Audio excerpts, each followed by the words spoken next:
La prière du Notre Père expliquée par saint Thomas d'Aquin, 7e demande, mais délivrez-nous du mal. Amen. Dans les deux demandes précédentes, le Seigneur nous apprend à implorer le pardon de nos péchés et il nous montre comment échapper aux tentations. Ici, il nous enseigne à demander d'être préservés du mal. Cette demande est générale. D'après saint Augustin, elle vise les différentes espèces de maux, à savoir les péchés, les maladies, les afflictions. Nous avons déjà parlé du péché et de la tentation. Il nous reste à traiter des autres catégories de maux, c'est-à-dire de toutes les adversités et afflictions de ce monde. De ces adversités, de ces afflictions, Dieu nous délivre de 4 manières. En premier lieu, Dieu délivre l'homme de l'affliction quand il écarte celle-ci de lui. Cela, il le fait rarement. Dans ce monde, en effet, les saints sont affligés. Tous ceux, dit saint Paul, qui veulent vivre pieusement dans le Christ Jésus, connaîtront la persécution. 2 Timothée 3,12. Cependant, Dieu accorde parfois à tel ou tel de n'être pas affligé par le mal, quand en effet il le sait incapable de supporter l'épreuve, il agit comme un médecin qui évite de donner à un grand malade des médecines violentes. Voici, dit le Seigneur, que j'ai mis devant toi une porte ouverte que nul ne peut fermer, et ce, à cause de ton défaut de vigueur. Apocalypse chapitre 3 verset 8. Dans la patrie céleste, il en va tout autrement. Nul n'y est affligé, car la loi générale pour tous les élus, c'est là la loi générale pour tous les élus. Ils n'auront plus faim, ils n'auront plus soif, est-il dit dans l'Apocalypse, et jamais ne les accablera le soleil, ni aucun vent brûlant. Car l'agneau qui est au milieu du trône les fera paître et les conduira aux sources des eaux de la vie. Et Dieu essuiera toute larme de leurs yeux. Chapitre 7, versets 16 et 17. En second lieu, Dieu nous délivre du mal par l'octroi des consolations au temps de l'affliction. Privé de ces divines consolations, l'homme ne pourrait subsister au milieu des épreuves. Nous sommes, disait saint Paul, accablés au-delà de la mesure, au-delà de toute mesure, au-delà de nos forces. 2 Corinthiens 1,8.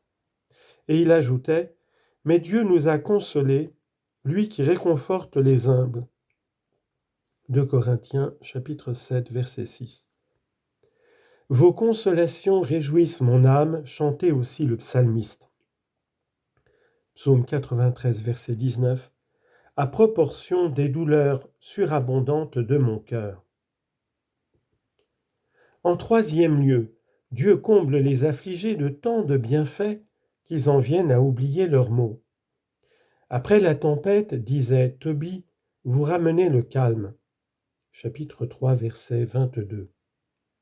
Ainsi, nous ne devons pas craindre les afflictions et les tribulations du monde. Elles sont en effet facilement supportables à cause des consolations que Dieu y mêle et à cause de leur brève durée.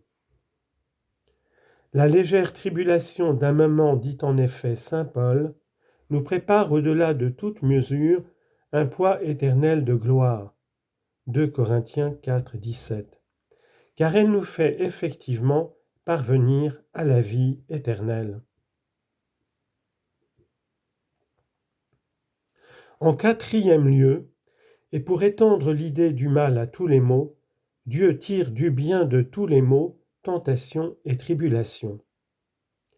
Aussi Jésus ne nous fait pas dire « délivrez-nous de la tribulation », mais « délivrez-nous du risque de mal véritable qu'elle porte en elle ». Les tribulations sont en effet données aux saints pour leur bien, pour leur faire mériter la couronne de gloire, et c'est pourquoi, loin de demander d'être délivrés des tribulations, les saints font leurs les paroles de l'apôtre. Non seulement nous nous glorifions dans l'espérance de la gloire de Dieu, mais nous nous glorifions encore dans les tribulations, sachant que la tribulation produit la constance. Romains chapitre 5 verset 3. Et il répète la prière du livre de Tobie. Au temps de la tribulation, Dieu de nos pères, vous pardonnez les péchés de ceux qui vous invoquent. Chapitre 3 verset 12. Dieu donc délivre l'homme du mal et de la tribulation en transformant tribulation et mal en bien. Et c'est là le signe d'une sagesse consommée, puisqu'en effet, il appartient aux sages d'ordonner le mal au bien.